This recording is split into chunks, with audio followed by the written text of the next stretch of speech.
এক প্রিয় ভাই আমাকে ফেসবুকের কমেন্টে প্রশ্ন করেছেন, হুজুর এই যে আসছে রমজান, এই রমজান কাকে বদলায় আর কাকে অবজ্ঞা করে?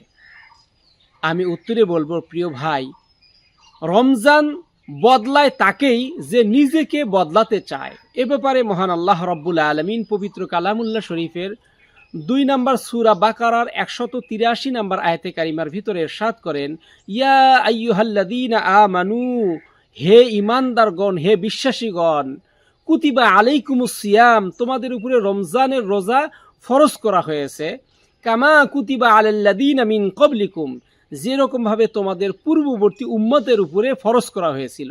আর কেন এই রমজানের রোজা ফরজ করা হয়েছে? লাআল্লাকুম তাত্তাকুন, যেন তোমরা তাকওয়া অর্জন করতে পারো, খোদা ভীতি নিজের ভিতরে সেট করতে পারো। আমি আপনাদের এ ব্যাপারে আর একটু ডিপলি বলতে চাই। আমার আল্লাহ রব্বুল আলমিন সূরা রাদের 11 নম্বর আয়াতে কারিমার ভিতরে ইরশাদ করেন, ইন্নাল্লাহা লা ইউগাইয়িরু মা বিকৌমিন হাত্তা ইউগাইয়িরু মা বিআনফুসিহিম। আমার আল্লাহ বলেন, আমি ওই জাতির ততক্ষণ পর্যন্ত ভাগ্য পরিবর্তন করি না যতক্ষণ পর্যন্ত তারা নিজেরা নিজেদের ভাগ্য পরিবর্তনে সচেষ্ট হয়। অর্থাৎ আমি আমার ভাগ্য যখন বদলাতে চাইব, আমার আল্লাহ রব্বুল আলামিন তখন আমার ভাগ্য পরিবর্তন করে দিবেন। আমি যেই কাজের জন্য প্রচেষ্টা করব, সেই কাজে আমার আল্লাহ রব্বুল আলামিন সফলতা দেবেন।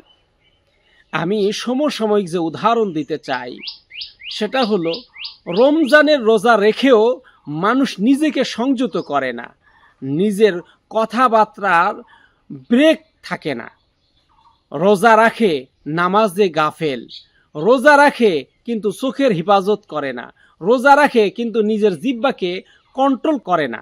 যে কারণেই রোজা আসে যায় কিন্তু জীবন বদলায় না। আমি শিক্ষণীয় যে বিষয়টা আপনাদেরকে বলতে চাই, রমজান লক্ষ্য নয়, তাকওয়াটাই লক্ষ্য।